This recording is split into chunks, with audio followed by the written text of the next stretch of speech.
Hello everybody, this is Matthew Janda for Card Runners, and since the end of the world did not happen, I'm here with Analyzing Turn Board Textures 12-22-12.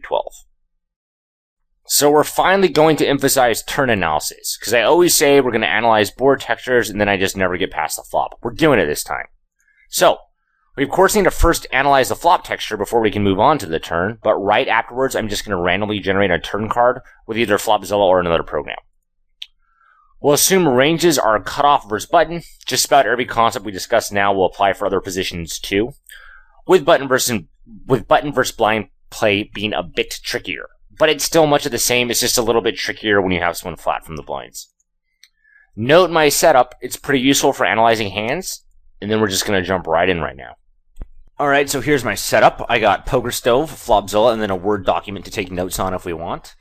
Here is the cutoff opening range we're going to use. You can go ahead and freeze the screen if you want and study this for a minute, but there's really no reason to. It's a very standard cutoff open. There's nothing really special about it. And here's my cutoff versus button flat. Same deal. Really nothing very special about it.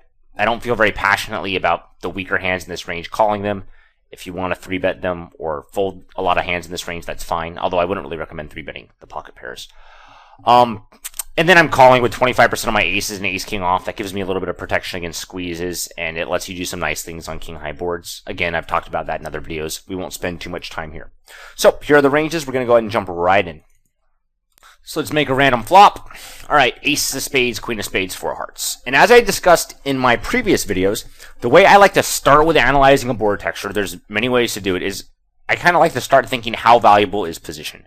So on this board texture, I don't think position's all that incredibly valuable. Of course, position's still quite good, but it's not all that incredibly valuable because it's pretty easy to check a call when you're out of position here. It's actually about as easy to check a call on this board texture as I really think they come, because if you look at the cutoff opening range, there's just a lot of top pairs or betters that we can even do middle pair. There's a lot of middle pair or better that can very comfortably be check called here when you're out of position. Whereas when you're in position, whereas on other board textures, it's much more difficult to check a call. Here, since there's a lot of high cards, it's pretty easy to check a call. The other thing you want to do is, and this is going to matter less for cutoff versus button ranges, is you can take each range, you can plug it into Poker Stove, and then you plug in the board texture and you get a sense for how much equity each range has. So as of right now, the two ranges that we're using, actually, let me take off the ace, king, and aces. So you want to be careful if you're using like only a certain amount of ace, king, and aces that you add in the right amount. So I'm just going to do that right now. We'll leave in 2 aces. So right now, before we see a flop, the cutoff opening range and the button flatting range have almost exactly 50% equity each. So then we plug in the flop texture to see if the equity sort of changed. Did one range get more equity? And just because one range got more equity does not necessarily mean that board texture favored that range, but it usually does. So not all equity is created equally. So sometimes a range can actually get more equity on a certain board texture, although the board texture didn't hit that range all that well. Because remember, you want a lot of nutted hands more than you want a lot of marginal hands. Even though if you have a whole bunch of marginal hands, it will give you a lot of equity. So here, the equity went up a little bit for the cutoff. So I guess the ace high board with the queen just favored the cutoff opening range a little bit at a glance, which is fine. Okay, so let's start talking about what we're going to kind of do here when we're out of position. So out of position, if we bet all 3 streets, I don't think the button will need to call down with worse than ace-jack. Even ace-jack might be limited to some combos. Because if we look at the cutoff versus button flat, if we were to go 75% pot size bet on all 3 streets, so this is the top 24% of his range. If we were to make a 75% pot size bet on all 3 streets, you usually don't see a player who faces a 75% pot size bet 3 times call down with worse than the top 25% of his flopping range. Sometimes it's even a lot less than that. So right here, if someone goes bet, bet, bet, and we're in position, we're not usually going to end up calling down with hands like ace-10, ace-9, and ace-8, because we're just going to be able to fold them by the river in order for our opponent to really have any incentive to bluff. So here, it's going to be really hard for the cutoff to even value bet ace-jack effectively, because even with ace-jack, at best, it's kind of going to split if ace-jack goes bet, bet, bet, and the opponent calls down. Whereas in reality, it's probably going to mostly lose. And you also want to think the player in position here actually has a lot of really premium hands. 8.33% 2-pair, so it makes all those ace-queen off combos. And then the cutoff open only has 2-pair, 7%. So here, when we're betting out of position, most people recklessly bet pretty much all the time with the pre-flop raiser, especially at low stakes. Here, I don't even really like value betting ace jack. I think you can probably value bet ace king. My mind would not be blown even if ace king is not a value bet. And when I say ace king is not a value bet on the flop, I don't mean it's not a profitable bet. I just mean it's possible that ace king has a higher EV as a check, because this is the board texture where you really need to bet ace king on the flop for protection. You're not afraid of giving free cards, and it sucks when you bet ace king and get raised. So when we're out of position here with ace king, we're kind of asking ourselves, okay, is it better that we bet ace king on the flop? That way, if we go bet, we'll get value from, are we getting enough value from ace jack to justify betting on the flop? Because what sucks is when we bet ace king and get raised, our hand instantly becomes a bluff catcher. Because honestly, our opponent's probably value raising on this board with ace queen, pocket fours, and that's it. And that's still a lot of combos, because as I've talked about in other theory series, if someone's raising 3 combos of pocket fours on this flop and 9 combos of ace queen, obviously we'll discount that if we have ace king, but still 9 combos of ace queen, that's 12 value raises, not counting draws, and then they're going to be able to bluff raise a ton of combos. So even ace king on this board, if I could go back in time and talk to myself in the past, I'd think anyone that told me to check ace king in the cutoff is crazy. It doesn't sound that crazy to me to check ace king here. It's just a hard spot to value bet all 3 streets. I don't mind betting it at all, and I would probably bet it against weaker opponents, but it's probably not as crazy as it sounds to check with ace king on this flop. It's going to be decently hard to get 3 sheets of value. This board just hits both ranges pretty well. Okay, so what hands are you going to check call with if you're in the cutoff? Pretty obvious, right? Let's just say we bet ace king, so you're going to check call with like ace jack, ace 10. Pretty much you're going to check call with most of the suited aces, or I should say you're going to check call with most of the aces that are ace jack and weaker. It's okay to also bet some hands for 1 street of value to put some check calling hands in your range on the turn. So what I mean by that is there's nothing really wrong here with betting like, let's just say ace 3 of hearts. Maybe you want to bet ace 3 of hearts and then check call it on the turn to get some value against your opponent when he floats you with gut shots. It's okay to do some kind of stuff like that to balance out your range, and that's when you start getting more technical. Like, the way I usually do this is I start out with all the obvious hands. I put the obvious hands in the obvious ranges. And then afterwards you start thinking, okay, how can we exploit that? So here, if we never bet any weak aces, it might be that our opponent can too easily sort of float us on the flop. And then when we check the turn, we're always check folding. But we still don't want to bet aces very often on this flop, because betting weak aces really doesn't accomplish a whole lot, I don't think. Because we don't really make, yeah, we'll get a little bit more value from queen, so that does accomplish something, but we open ourselves to being raised by ace queen and, pocket fours and bluffs. And also, even though we get value if we bet ace 3 here against a queen, we're going to get that value on a later street. So, again, whenever you do this stuff, I always, pretty much in videos, do stuff at a glance. You're probably going to want to check most of your aces and queens here, but it can make sense to bet some and then even check call them or check raise them on the turn. Probably check call them with the ace. Okay, so when you're out of position here, check call with some draws, check call with some aces, check call with some queens. Mostly check call your marginal strength hands, which is pretty obvious. Make sure you balance that with some draws. Yeah, and then if you're going to bet 3 streets, ace, queen, pocket fours, pocket queens, pocket aces, if they're not check raised on the flop. Okay, so let's look at the cutoff versus button flat. So if you're facing a bet on the flop here, what you're probably going to want to do is, as I already mentioned, raise ace, queen, pocket fours, and a whole bunch of air. Then you're just going to call with all the next best hands. Position's always much easier to play when you're in position. So pretty much call with all your aces, call with all your queens. You don't even have bad queens here. All this stuff has really been discussed in detail in other videos, so I don't imagine people have much trouble knowing how to sort of play here. You can raise your gut shots. Let's see, how many gut shots do you have here? Okay. Oh, that's not what we want. Okay, so we don't have as many gut shots here as we'd probably like. You could raise some and call with some. You can even raise, you can raise some flush draws and call with some. Don't be afraid to raise flush draws just because you don't have like overcards here. It's fine to raise some flush draws as well. And then if we don't really find we have a lot of, awesome bluff randomizers, well, one thing we can also do is, we can easily raise 6-5 of hearts. We can raise 6-7 of hearts. Maybe even raising pocket 3s or pocket 2s with a spade is good, because sometimes you really have to force out those randomizers. Like right here, and I could just be drawing blanks. So let's go over what look like the sort of best bluff raise randomizers here. So I'm going to say some gut shots. We had 9 of those that were possible that aren't also flush draws. 6-5 of hearts is going to be good. 6-7 of hearts is going to be good. Then we're also going to have how many bottom pairs? So 6-5 suited and 5-4 suited. So that's another 6 combos. So if assuming you flat with some of your gut shots, you're probably going to want to raise like 6-5 suited, 5-4 suited if you don't flat with them. This 3 to a flush, 3 to a straight I already mentioned. And then you're also going to want to probably raise some pocket 3s and pocket 2s with a spade. Because Pocket twos and pocket twos with a spade. They can still run a weak flush and win. They can run a very, very tricky straight. And sometimes they're just going to bink or, they're just going to turn a river the set, which is also nice. That happens about 10% of the time. So those aren't ideal, but if we don't really have better stuff to raise with, that can be fine here. Okay, so that's kind of the flop at a glance. So now I'm going to randomly generate the turn. But before I do, I really want to emphasize this. Most of the time when you're doing stuff, whether it's theory, exploitative, whatever, you're really usually taking obvious lines with obvious hands. And then as you see that really obvious strategy, you start to realize, oh, wait a second, if someone plays that way, I can exploit them. So going back to the cutoff open, because I don't think I've discussed this a lot in other videos. So going back to the cutoff open right here, it's weird that people just automatically c-bet with ace X suited here. Like, when you really think about it, most people, if we post this hand on 2+2, no one's probably going to make a comment, I think, if we c-bet like ace 10 off here, or ace 5 of diamonds. But even though that sounds like, okay, we're just taking the obvious line with the obvious hands, that's really not that obvious. Like, the ranges both look comparable. Position's still going to be an advantage, right? And the person in position has the more premium hands here. He has more two-pair combos. So why are we betting with a hand that's not really vulnerable and it's not really strong? It's just kind of a habit people have developed.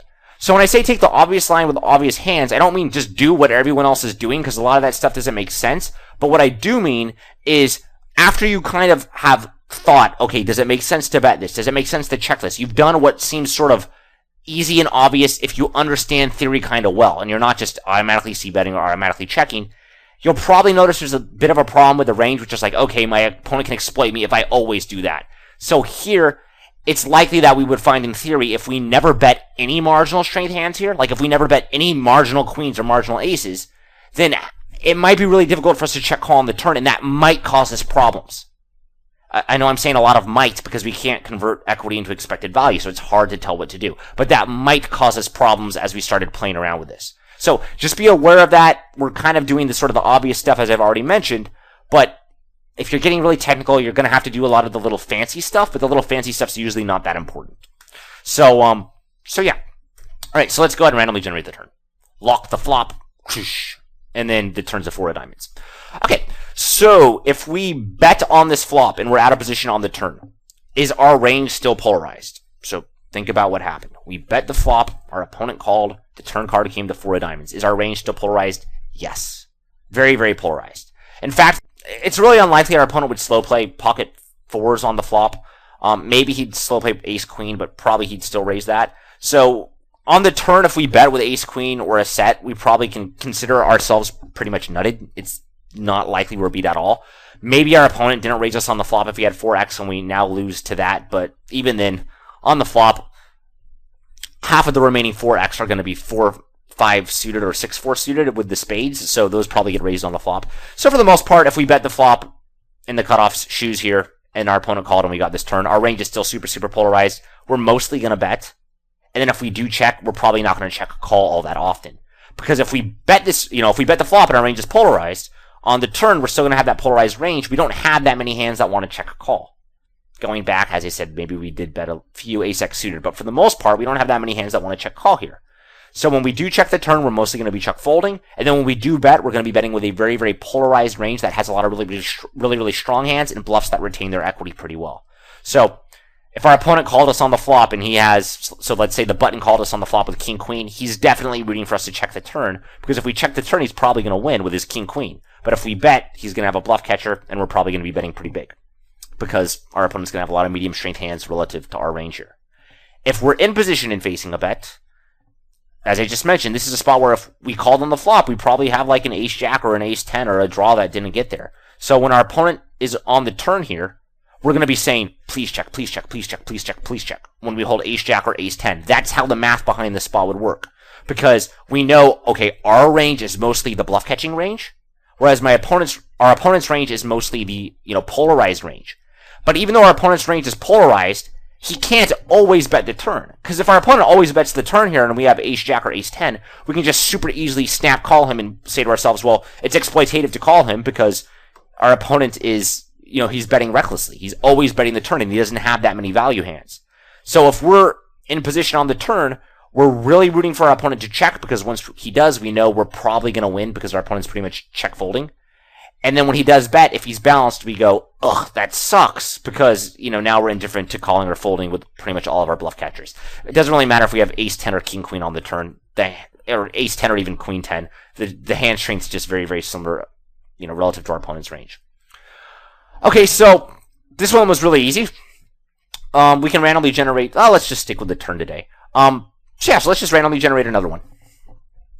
Okay. Alright, so Jack 5-2. So if you want, pause this for a second and, sort of think what I'm going to say. But remember, I usually start out saying how valuable is position. Another useful way to start out is we could just type in the board texture right here. Jack of spades, 5 of diamonds, 2 of spades. If I ever meet the guy that made Poker Stove, I owe him a beer because this is an awesome free program. Alright, right here we see that the cutoff opening range has a little bit less equity. So before it had 52% equity on the previous board texture. Now it has 49% equity. So, okay. It has a little bit less equity. Let's not look too into that, and it wasn't that big of a change. How easy is it to check a call here? So this is one where you're probably going to get more of a debate, and since you can't convert equity into expected value, this stuff can get very complicated. But, how tough is it to check calls the cutoff here? So how valuable is position? Personally, I don't think it's that hard to check a call. Because if we look at our top pair hands, a lot of them are going to have an overcard, which is nice, because if we have an overcard, then there's only 8 outs for our opponent, or 8 overcards on the turn that are bad for us. Whereas if we don't have an overcard, there's 12. So it's not that hard to check a call here with like King Jack or Queen Jack. So I don't think position's of course valuable here, and it's probably more valuable here than it was in the last spot, I believe. But it's still a board that I think is very reasonable to play out of position. In reality, people recklessly c-bet as the preflop raiser. They don't balance their checking range here. All that kind of jazz. But yeah, this one shouldn't be that bad. So let's start out with the obvious stuff. The obvious stuff here, I think, is if you're out of position here, you need to check raise pocket 5s and pocket 2s. Because you're not going to be able to recklessly bet here. Why can't you recklessly bet here? Well, you have, first of all, you're out of position in the cutoff. Second of all, you have less equity than he does. It's about the same. Let's look at how the equity is distributed, though. So here you have overpair 8.6% or set 3%. Let's look at the cutoff for button flat. You do have less overpairs here, but you have more sets. So how the equity is distributed is a little bit more difficult to quickly assess, but it's probably comparable. And you combine the fact that, okay, so the equity is distributed the comparable way. Both ranges have about the same amount of equity, but one person has position, which is a huge deal. Well, in that case, the cutoff really shouldn't be recklessly betting. And how do you protect your checks? Well, check calling is not super difficult here, but it's still not, fun. So you're going to want to protect a lot of your checks by check raising. And the way you do that, check raise pocket 5s, check raise pocket 2s, if you want, and then obviously add in a ton of bluffs. If you wanted to add in some draws too, that would of course be good. You should have those in your range. And then you of course also need to add in a bunch of bluffs. So what kind of hands, here's a good one. What kind of hands make good check raise bluffs here? And again, I don't have the answer for this. This isn't something you can solve for, but okay, so what kind of hands make the perfect check raises? Well, the perfect check raise bluff for me, I would want to be able to win at showdown if my opponent checks back. I would want the hand to retain its equity very well. That's probably the most important one. So basically those two. I would want it to retain its equity well. And then another thing which would also be nice is I'd like it to hit on cards that I still get paid. So here, the kind of hands that I think will work pretty well as a check raise bluff are going to be the same hands that c-bet well as a bluff. Because usually if your hand retains its equity well as a c-bet, it will also retain its equity well as a check raise. So, alright, so what kind of hand could we check raise with here? I think a 5x hand would be very good. So let's look at what 5x's we have. So we have 7-5 suited, 6-5 suited, and 5-4 suited. All those look like fine check raises to me. I don't have a problem with any of those. They have some showdown value if he checks back, I guess. And if we hit a 7 or a 5 or a 6 or a 4 on the turn and make 2 pair trips, we're going to pretty much get paid. So other hands that work well as check raise bluffs are going to be the same kind of hands you can c-bet bluff with. So you can have 3 to a flush, 3 to a straight type of deals. But yeah, I think the 5s are kind of going to be the ones that make the best check raise bluffs. So those are 9 combos right here. If we're only check raising the sets for value, we'll probably need a few more than 9 bluffs. Maybe we'll need 1 or 2 more. So the last bluff you use can, be 3 to a flush or 3 to a straight or something like that. Another thing that's interesting to note on this board is when you're trying to check a call. This was something I don't think I ever realized when I was actually playing, which is check calling a hand like ace-king on this board actually probably is awesome. I shouldn't say actually probably is. Yeah, I'll say actually probably is awesome. because I do want to still say probably because it's not something you can prove. So ace-king, if I bet this on the flop, and I always would bet ace-king on the flop here because it's profitable because people told me to do it. But think about it. When I bet ace-king on the flop, what kind of hands am I making fold? Well, I'm probably making my opponent fold like ace-10 and ace-9, and probably not king-queen. Maybe king-10s or queen-10s. It depends. Queen-10 actually wouldn't be a problem. But what I'm getting at is, if I bet, ace-king on this board, I might make my opponent fold some ace-x or king-x hands that I kind of didn't really want to make fold. Because, let's just stick with ace-10. If I bet ace-king on this flop, and my opponent has ace-10, and I make him fold, I kind of made him fold a hand that had tainted outs. Because if I would have checked called the flop, and my opponent bluffed with an ace-10, he'd probably keep value betting an ace on the turn. So if I check call ace-king, and my opponent has ace-10, he bets, I call. Because remember, ace-king has probably 6 outs on the turn, and a bunch of showdown value, so ace-king is a pretty good check call from that alone. But on top of that, the kind of hands my opponent's going to bluff with a lot on this flop are going to be hands that have tainted outs. This is more so exploitatively than theoretically, I think, because exploitatively, if someone checks to you and you have ace-10 here and you're in the button, I'm guessing over 90% of the people that watch this video are just insta-betting it. And honestly, it's probably best to just insta-bet it against the vast majority of opponents. But if I check call ace-king, it gives me a chance to sort of hit that ace or the king against my opponent's weaker ace or king, and that's awesome.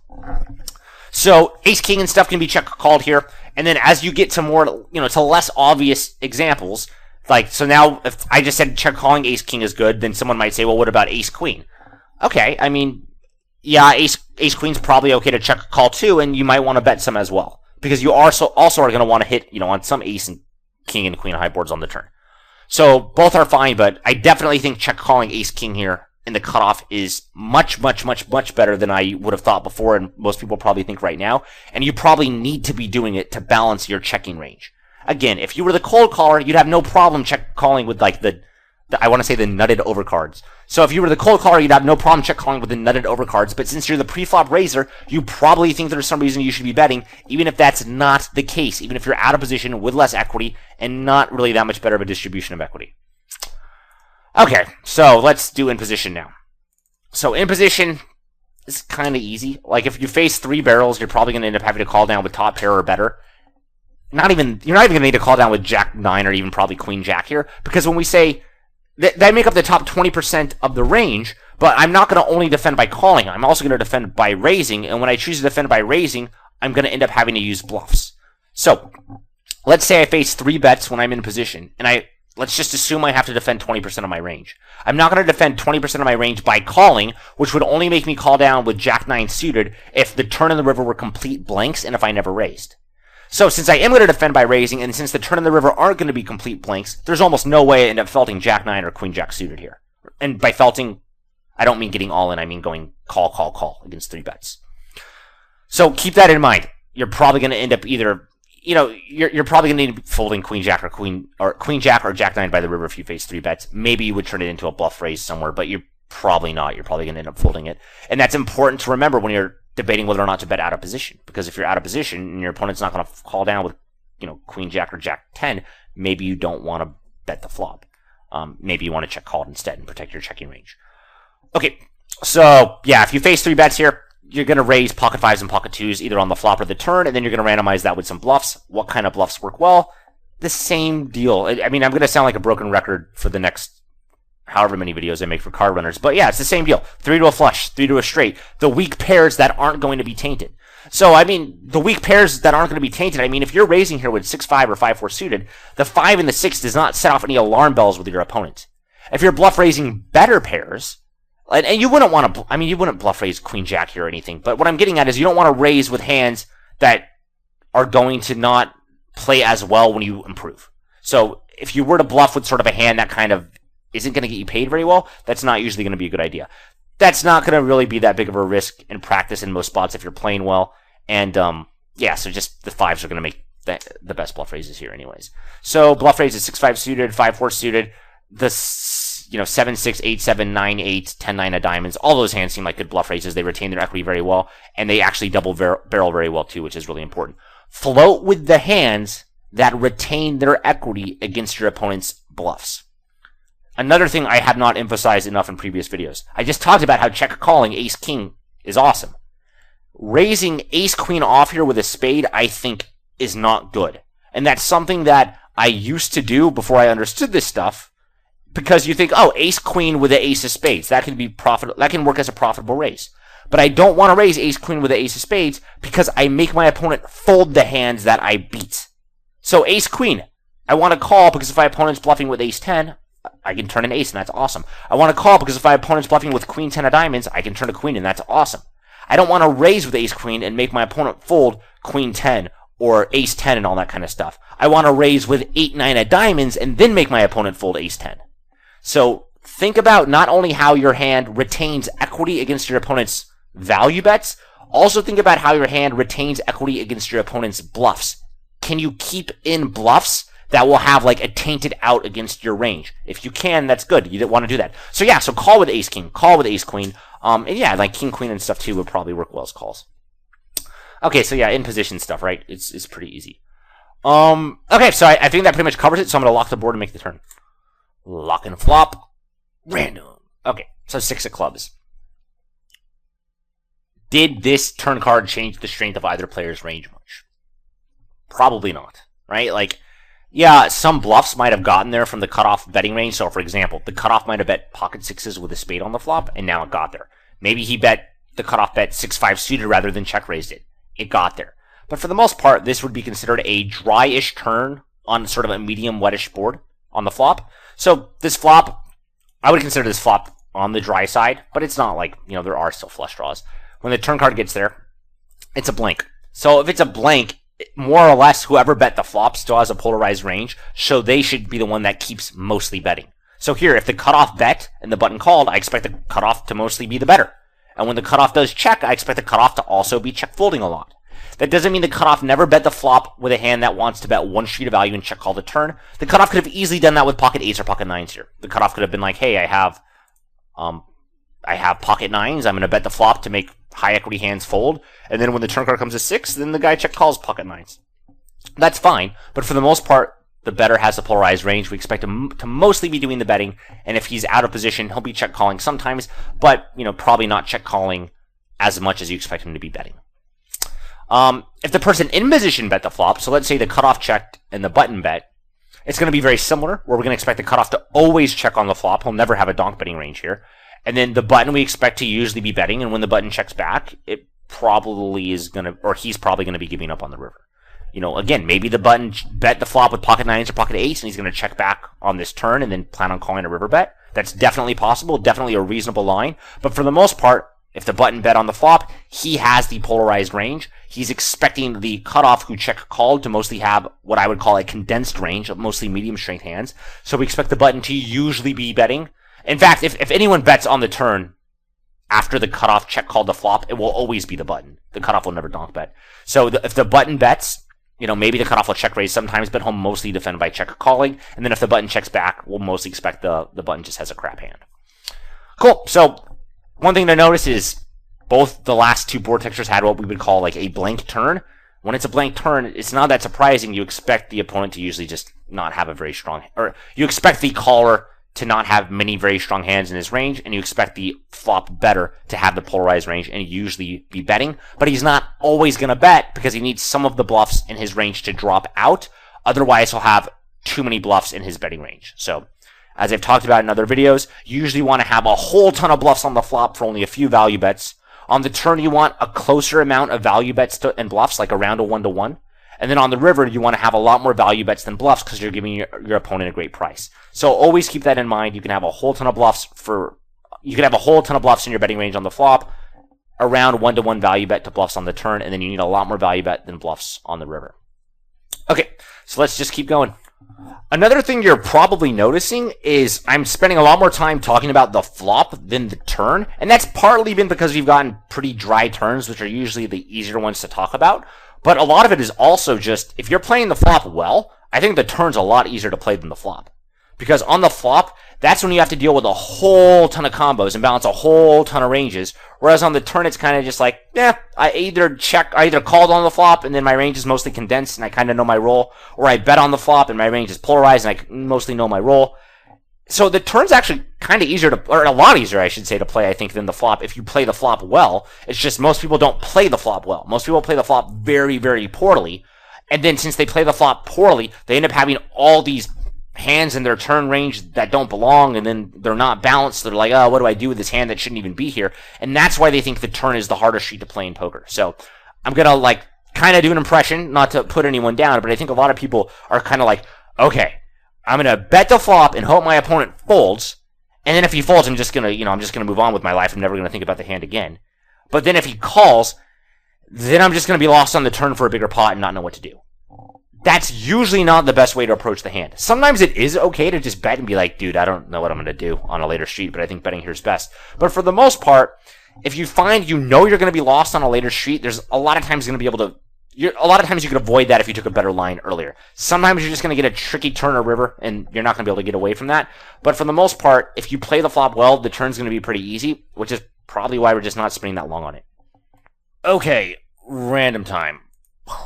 Alright, so ace 3-3. This is like the driest board I've ever seen in my life.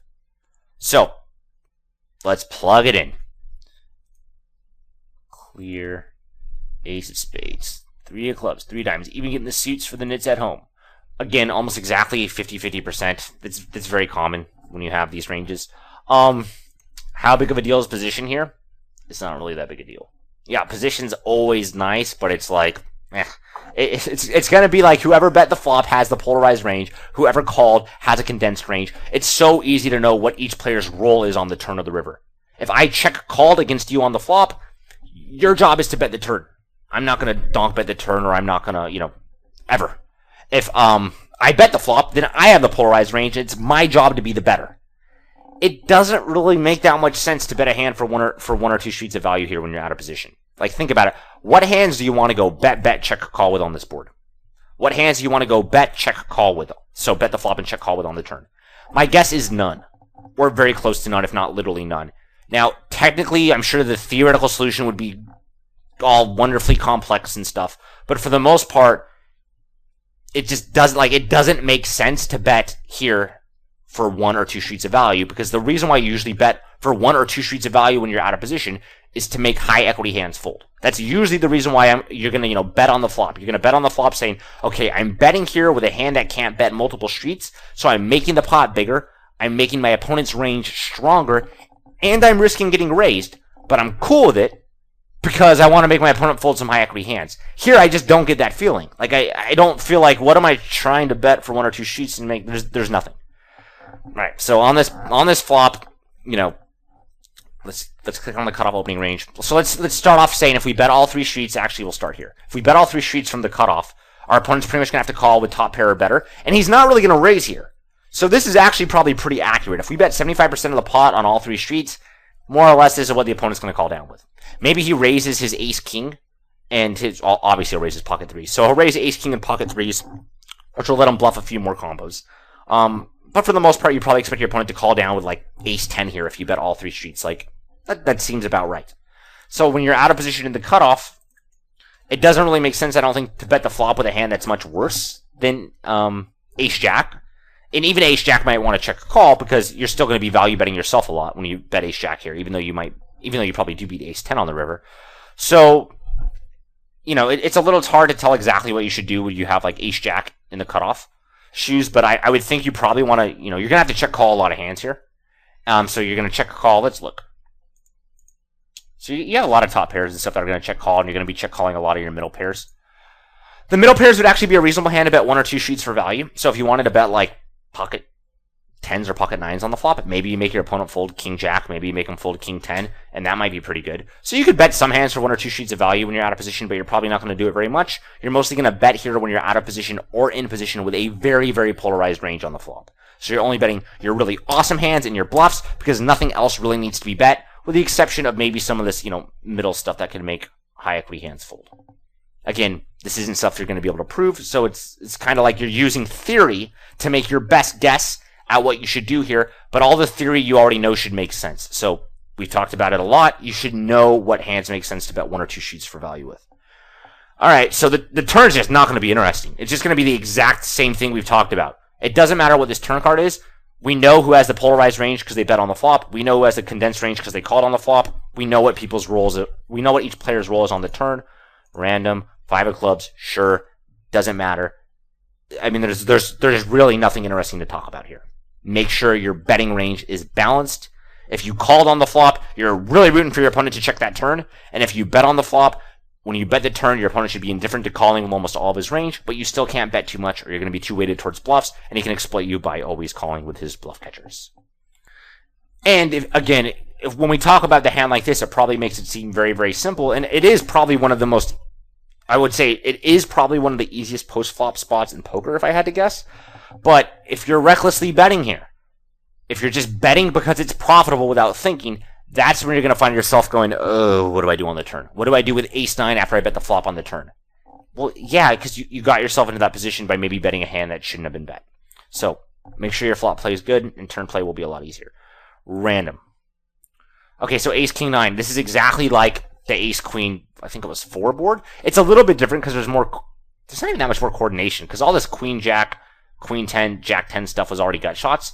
So this is kind of a good example of a spot where, yes, ace-king-9 is different than ace-queen-4 or whatever. And if you're super sick, you might think like, okay, well, it's different in all these different ways. You know, for example, ace-king hits less 2-pair in the button flatting range than ace-queen does, right? Ace-queen, people usually flatten the button against the cutoff open with all of their ace-queen combos. They're not flatting with all their ace-king. So it's definitely different in some relevant ways, and it will change bet sizing. But for the most part, these two, this board right here, ace-king-9 with a flush draw, and ace-queen-4 with a flush draw, are very, very similar. So if you've already spent time away from the tables working on one, you're not going to be that lost on what to do in the other one. So here, what would I say for this board texture right here? It's probably going to be very similar to the ace-queen-4. The only difference is, now, when we're in the cutoff, I'm not really that worried about my opponent having, my range is, let's actually just plug it in for... Alright, so I think the other one had 52% equity, so I would think this one has more, but I could be wrong. Okay, so 2% more equity than even the other one had. And more importantly, we're just not going to be beat all that often because the cutoffers button flat has 3.5% 2-pair instead of, I think it was 8%. So when I say we're not going to be beat all that often, I mean when we have a really good hand. So when we're in the cutoff shoes now, betting bigger makes more sense because we have all the really, really good hands, so we're probably not going to get raised that much. And betting more aggressively makes sense because on the flop, we have the really, really good hands in the cutoff, whereas our opponent in the button has more of the, it's almost like he already has a condensed range before you even bet because he just doesn't have that many premium hands. So that's different, but other than that, a lot of the stuff's going to be really similar. What kind of hands should we check a call with here? Well, our aces and kings that didn't want to bet. We also should probably check call with some draws and stuff to balance out the rest of our, check calling range. You're even going to probably want to check raise here a bit. So, just like before, you could check raise some 4-5 and 4-6 suited and balance it with pocket 4s. So, all this stuff is very similar. So, if you've already played with one board texture, you kind of already got a head start for the next one. So just don't get in the habit of, this is a good flop, I think, for the cutoff opening range because we have more equity and a better distribution of equity. But it's not like it's so awesome that we're going to bet our entire range on the flop. I mean, that would probably be terrible against someone that has 46% equity and the advantage of position. All right, so let's randomly generate a turn. Oops, see daisy. I'm in too deep to edit that out. All right, so lock flop, right? Come on. All right, so the king of spades on the turn. So now, first question. Did this turn card change the strength of either player's range significantly? This is probably the first turn card we've gotten where we might say yes. Why is this turn card significant? Well, the person that bet on the flop probably didn't have all that many kings. Going back, what kind of kings are you betting on this flop? Whether you are in position or out of position, what kings are you betting? I would not be surprised if the answer is none, or if it's not none, it's probably close to none. When the turn card comes to king of spades, oh, sorry, I'm jumping ahead of myself. So you're probably not betting many kings on this flop. What hands are you check calling with or calling a bet with in position? Sorry, what kings are you check calling with or calling a bet in position with? Probably almost all of them. So this is a very interesting turn card in the sense that it actually probably significantly strengthened the calling range on the turn. So the person that check called or called a bet in position on the flop is now going to have all these trips, where the person that bet on the flop doesn't have all these trips. So this is actually what I would consider a rare turn card where donk betting might make sense. Because if I check call, imagine I'm playing against you. If I check call on this flop and the turn card comes the king of spades, I just got a lot of trips. So now maybe if I don't ever donk bet my trips, my checking range is too strong, and you go, whoa, I'm not going to bet here against Matt because I was mostly betting a bunch of aces on the flop, and I'm not going to bet them now because Matt has too many kings. So I don't want my checking range to be that awesome, because then you're just not going to bet, and I'm going to lose a bunch of value that I could have gotten. So I need to start donk betting with some of my kings, and I need to start donk betting bluffs. That goes back to how I've several times mentioned you need to call, with some gut shot. You need to check a call with some gut shots, with some flush draws. You need to check a call with some air that can be bluffed later on. If you're only check calling on this flop, like, let's look at this flop right here. If you're out of position, if you only check call on this flop with ace X and king X, that's what a lot of people do. If you only check a call with ace X and king X, that range is just, it's way too transparent. It's too easy for someone to exploit that. And that's how you know, okay, well, that can't be theoretically correct because I can easily exploit someone that check calls with that range. So then you figure out, okay, how do I balance this range? Well, one way you can do that is by check calling with some, gut shots, some flush draws, some hands that can be used as bluffs later on. Either if you get a turn card, you can donk bet, or if the opponent checks back the turn, you need to bluff the river. With the turn checking back and you bluffing the river being the much more likely outcome for why you need to check a call with some gut shots and stuff here. Okay, so you probably see how the king of spades is better for the person who called on the flop rather than the person who bet on the flop. And now you might be asking yourself, okay, so I see the king of spades is better. I get why donk betting makes sense. How do I determine how many hands I need to donk bet as a bluff? How do I determine, how big I should bet, all that kind of stuff? That's when you kind of got to go do the work for it. I've done a lot of work for flop stuff, which is why, as I was just saying earlier, I can see how this ace king 4 board is similar to it was originally ace king 9, huh? I can see how this ace king 9 board is similar to the ace king or the ace queen 4 board because I've played around with a lot of flops and gotten used to what my ranges look like in the more common spots.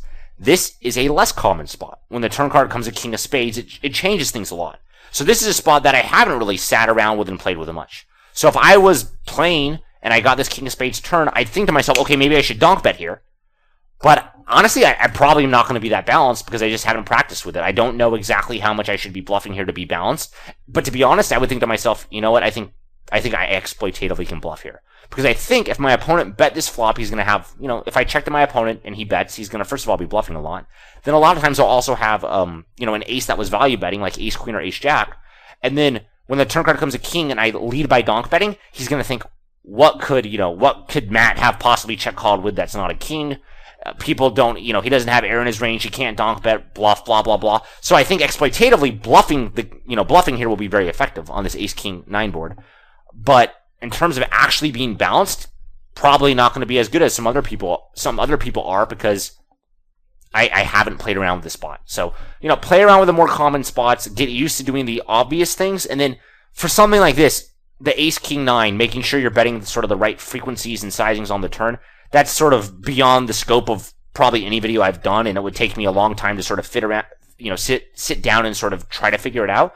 But again, that stuff's much less important than getting the basics down. Way, way, way, way less important because they occur way less frequently. And even if you just kind of have the basics down, you'll probably still do all right in spots. So, just something interesting to note. This is actually a very uncommon spot.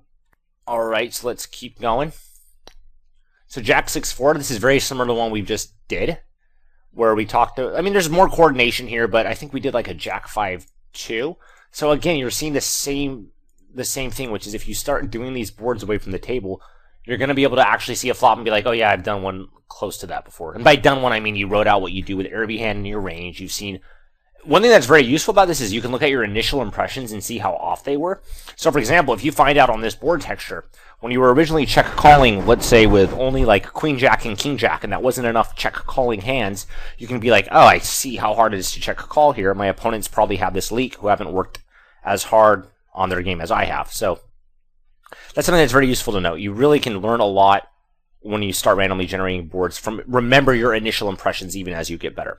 So here, check raise the 6s and the 4s. You probably want to even check raise a little more aggro than that if you're having trouble check calling. If you can't check a call very easily, you're going to need to check raise more aggressively. So if you find out you're struggling to check call here, go ahead and check raise some aces or something like that. check raising jacks might be a little less useful because of removable effects. We've already done a board that's close enough to this that I'm just going to randomly generate another one. Jack 10-3. That's a fun one. So this is going to literally be the 5th time I've tried to analyze this board texture. I've deleted all 4 previous recordings. It's very hard to discuss, and I'm not sure exactly what to do. Okay, so on this board texture, usually, as a general rule, if it's not that hard to check a call, it's not that bad to be out of position. There are exceptions. Here, the turn card and the river card are going to really change the strength of a lot of hands in each player's range. For example, if the turn card comes any diamond, any queen, any king, any ace, any 9, any 8, a bunch of hands that were weak became strong, and a bunch of hands that were strong became weak. That favors position significantly. When the turn and the river drastically change the strength of hands, that's another thing that really favors position. Usually that's tied very heavily with how difficult it is to check a call. Now, here, even though the cutoff range has more equity, it's still very difficult to bet on this flop texture. The reason for that is the player in position has an overpair or better 6.62% of the time, so any of these hands can be raised for value, as well as a whole bucket full of bluffs, and then a lot of draws that retain their equity very well. You know, the standard draws that are kind of like a value raise, but not as good as a made hand. It's like, you know, 9-8 of diamonds, for example, you can raise in position here. So, when you bet out of position here, the player in position is going to go, okay, well, I don't want to give a bunch of free cards when I have all these strong hands, so I'm going to raise very, very aggressively to make it difficult for the cutoff when he bets out of position to realize the equity of his king, queen, his ace, queen, his king, queen, his, or that's the wrong range, his ace, king, his ace, queen, and his king, queen, and all that kind of stuff. So when you're out of position here, usually I would still justify a bet with a hand like queens by saying, well, when I bet queens, I make high equity hands fold. So even if it kind of sucks when I get raised, it might be worth it. The problem here is if you bet queens, what high equity hands do you make fold? Look at the button flatting range. Any hands that queens can get outdrawn by, like queen, king, or ace, queen, or ace, king, those hands aren't going to fold to a flop bet. Flush draws aren't going to fold to a flop bet. So the only hands that you're really making fold are going to be like ace 9 or ace 8 that weren't really all that likely to outdraw queens anyways. Likewise, we'll make hands like 8, 7, 6s, and 5s fold. Those hands weren't going to outdraw queens anyways. So a hand like queens is kind of hard to justify betting, in my opinion, because it's going to get raised all the time, and getting raised with queens completely sucks, but when the opponent calls, it's not all that awesome. It is awesome when you bet queens, though, and your opponent calls and the turn card comes a blank, which further complicates things. But that doesn't happen at a super high frequency, and it's also awesome when we check queens on the flop, our opponent checks back, and the turn card comes a blank. Because then we can start overbetting on the turn, because we know queens aren't going to be beat, and our opponent's going to have checked back the flop with like a lot of jack X and 10X. Okay. So, when we're out of position, I'm leaning towards the benefits. At a glance, I think the disadvantages of betting queens, kings, and aces outweighs the benefits, because we don't really make high equity hands fold, and it sucks when we get raised.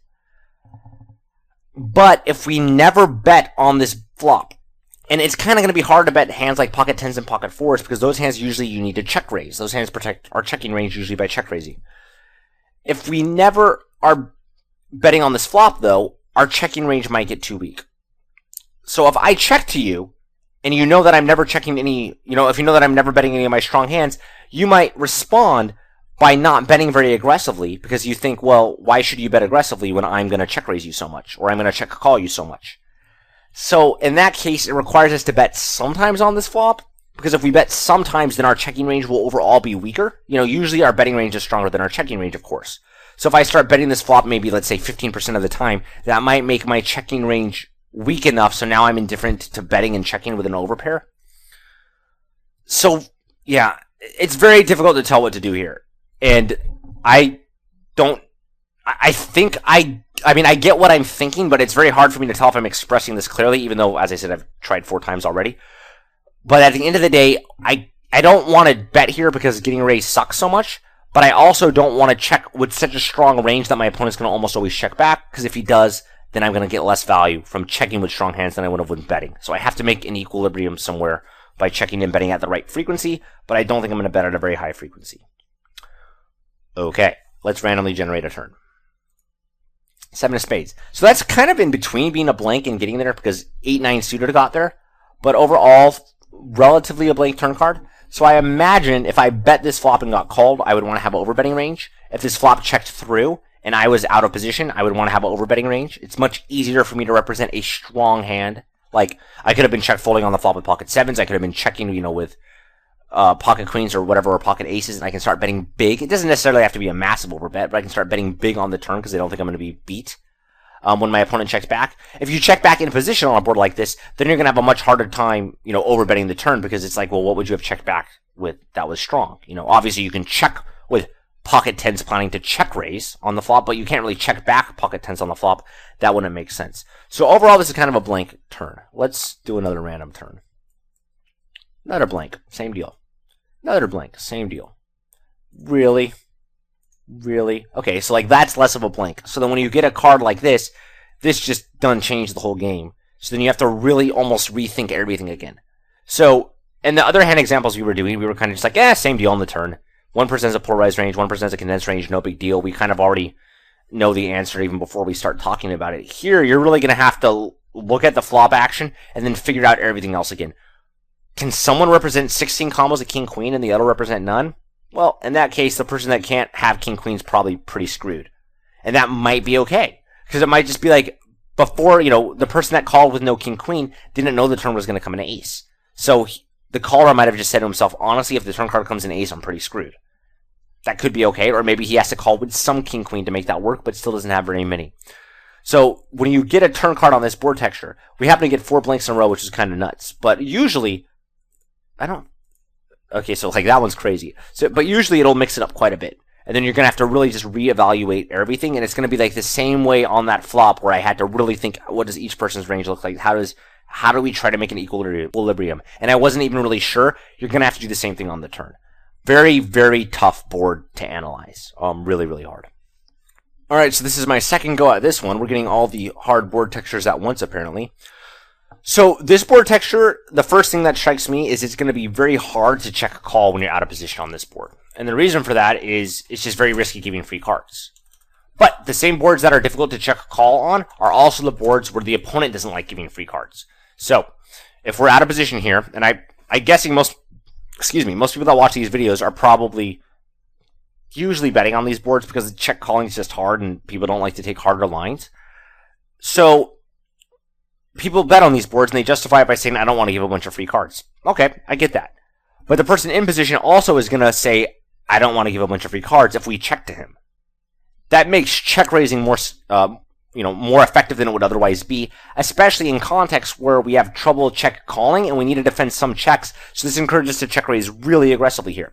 So if we are in the cutoff here, I would really recommend probably check raising like all the sets and a bunch of bluffs, because otherwise it's just we're not going to be defending our checks aggressively enough to prevent our opponent from betting really, really aggro. You're still going to probably have to check a call with some hands here that aren't awesome to check call with. Like you can check call with pocket 8s, you can check call with pocket 7s, you can check call with 9-8s, you can check call with some king 10, some ace 10, you can check call with some ace 9, some king 9. You can check call with some queen 10, some jack 10. King 10 and ace 10, maybe those are a little bit more likely to bet. And even with hands like queen 10, jack 10, and queen 9, there's reasonable arguments for betting them on the flop and then check calling on the turn, because you might make high equity hands fold here. For example, let's say queen 10. Queen 10 might make ace jack fold, which has a lot of equity against queen 10. That encourages us to bet it. So it's a very tough board to analyze, but what you really want to think of when you're betting here is, if I'm betting with a vulnerable hand here, am I actually making high equity hands fold? Here, you're probably much more likely to be doing that than in the last example where you really weren't when you bet queens on the jack 10 4 board. Here, when you bet queen 10, you're more likely to make a hand like ace jack fold, which is nice. Or if you bet jack 10, you're more likely to make king queen's not going to fold. So you got to really think ahead to what hands will fold. So yeah, check raise very aggressively here because you're just going to have trouble check calling super as aggressively as you'd like. When we bet on a board like this, we're going to bet sort of enough hands that our checking range isn't too strong. So the same kind of mix of mostly over pairs. You maybe could bet like a few straights that aren't check, maybe you want to check call with some pocket tens or straights, but you could bet with some overpairs, a few really strong hands, and then enough bluffs to balance it as well. And then in position, this is a board where if I'm in position against most unknowns, I would probably just bet everything because I don't want to give free cards. But against someone that's playing really, really well, a closer to optimal opponent, you can't recklessly bet here in a position because the out of position player should be check raising aggressively. So here, if you're playing against an unknown, yeah, go ahead and recklessly bet any two if you think it's going to be most effective. But against someone that's actually defending their checks, that's not going to be a very good strategy. You're going to have to check back a lot of, medium strength hands and stuff like that. So really think about boards like this because it's a board where, let's say you have pocket nines here and you're in the cutoff. I feel like if I were to tell someone, I would check raise this flop, they'll go, wait a second, I don't want to give free cards. And I would say, yeah, but your opponent doesn't want to give free cards either. So in reality, your check raise is going to succeed here a lot. And that's especially true if your opponent has like a straight draw. So if you check here with pocket nines, and the opponent has like king jack or queen king or queen jack or like, maybe he'll check some of the 8s or 7s, but those hands, the ones that I just mentioned, he's probably going to bet like all of them. He's going to be like, oh, cool, I have overcards and I have a gutter or open in a straight draw. He's going to bet.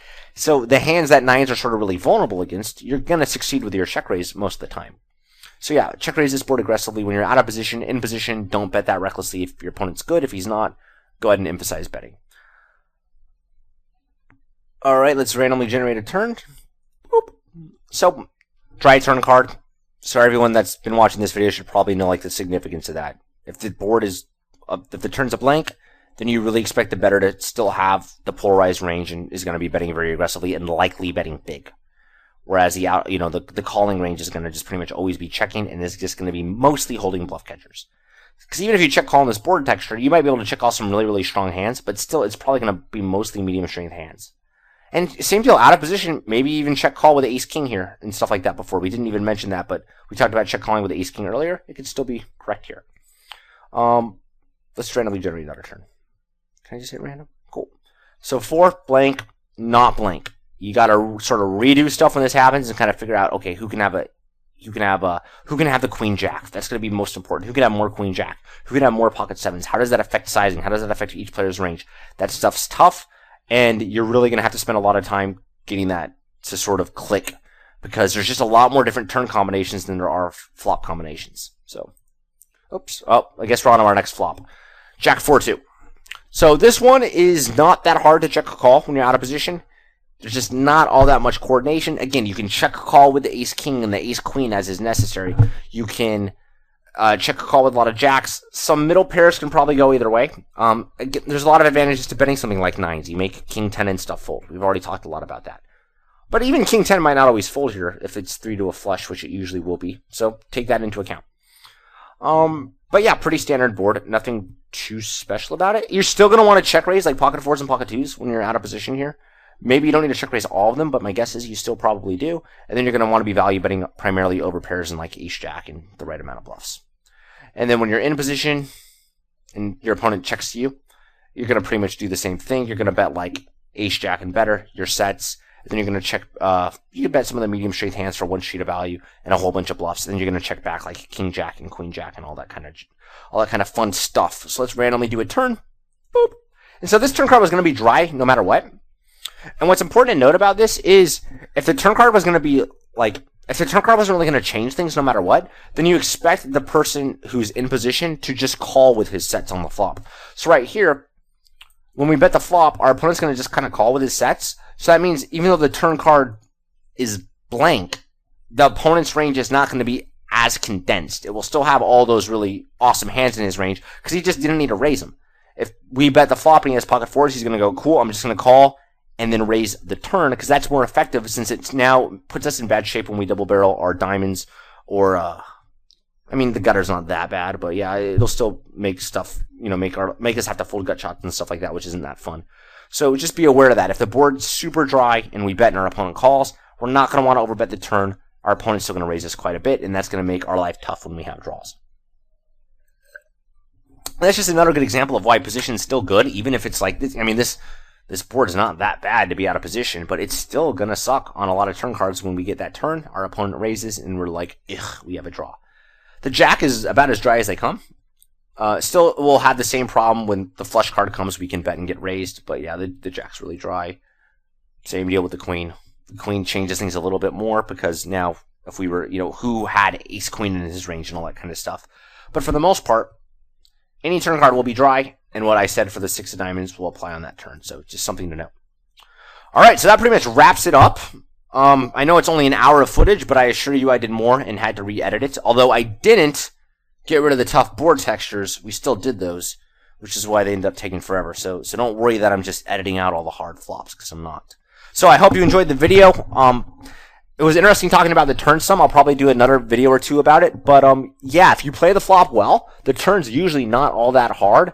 And then the sort of tricky turn spots that do come, they occur less frequently. So if you're at that skill level where you need to start working on that aspect of your game, by all means go for it. But get the flop down first, because that's much more important and occurs much more frequently, and it will make the turn easier to play. Once the flop's done, then start really analyzing your turn play to make sure everything is working out. So, hope you enjoyed the video. I'll look forward to reading your comments. Good luck, guys. Bye.